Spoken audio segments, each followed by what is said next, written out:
So this problem reads, you throw a ball straight up with an initial velocity of 15 meters per second.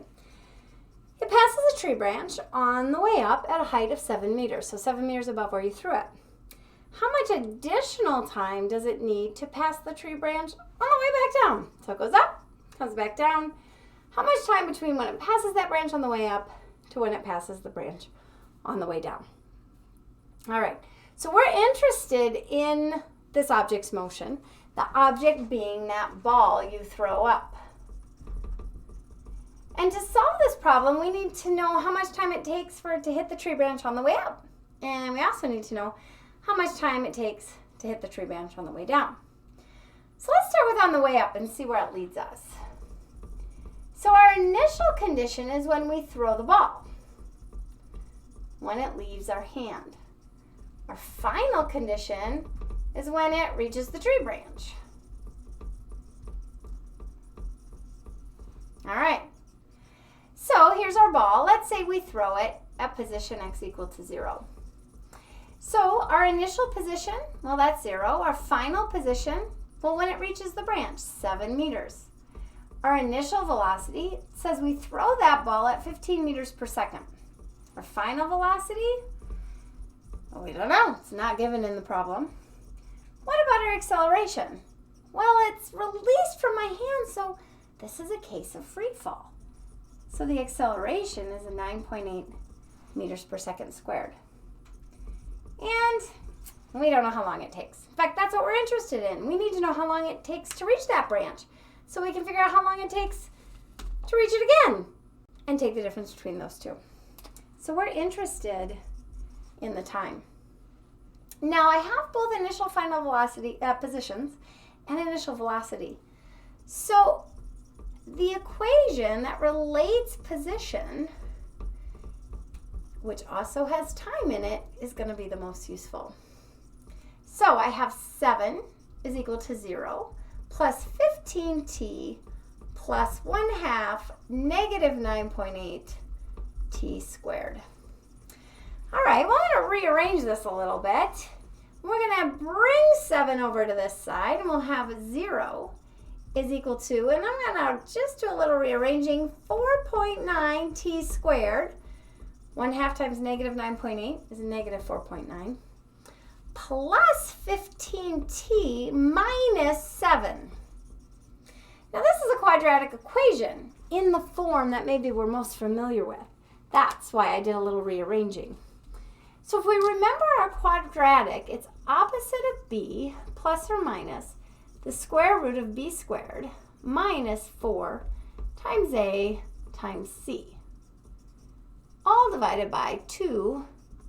So let's go back and see what our components are. Well, a is what's ever in front of the t squared. B is in front of the t, and c is there hanging out at the end. So this will give us t. Okay, well, let's plug in some of those values. Minus b, so that's a minus 15, plus or minus the square root of a minus 15 squared minus 4 times negative 4.9 times negative 7 all over 2 times negative 4.9. Let's do this in pieces just to walk us through.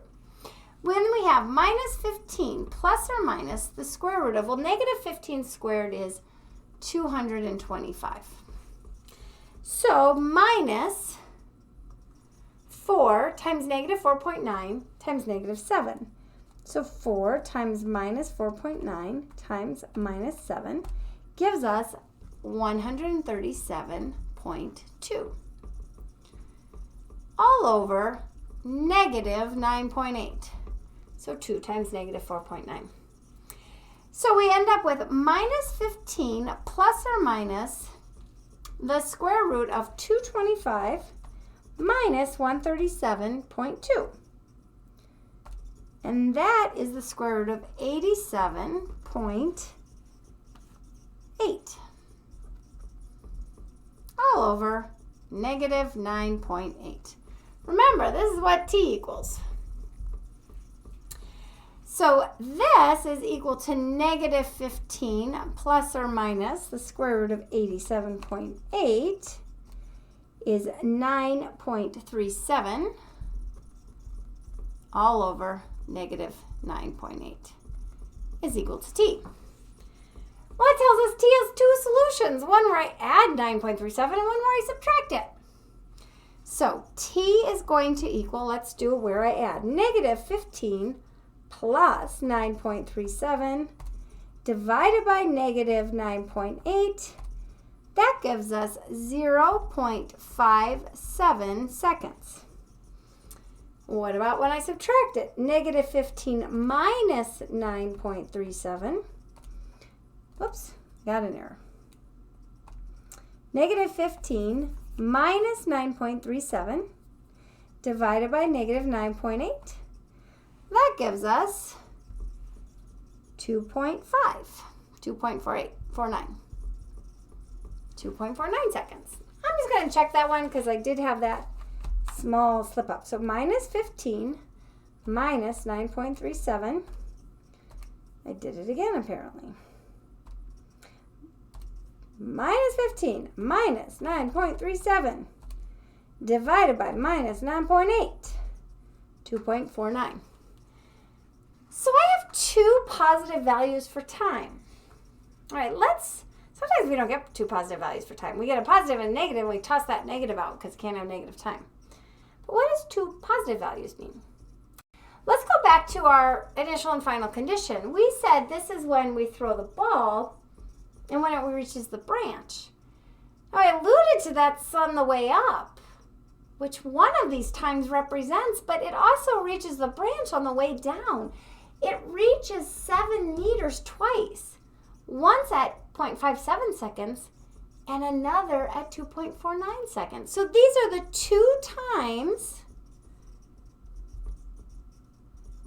it hits the branch.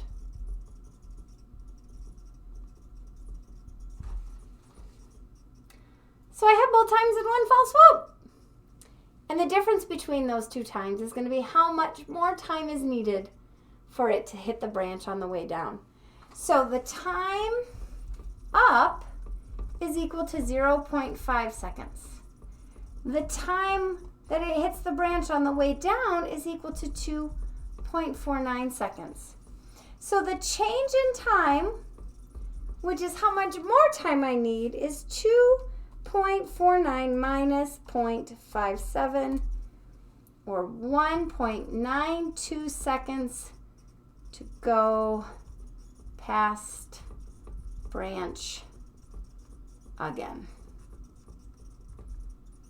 So it takes 1.92 seconds from the time it hits the branch to the time it hits it on the way back down.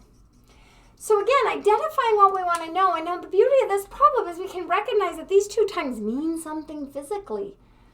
Because if I were to say how long does it take for the ball to hit the branch on the way down, my final position is still 7.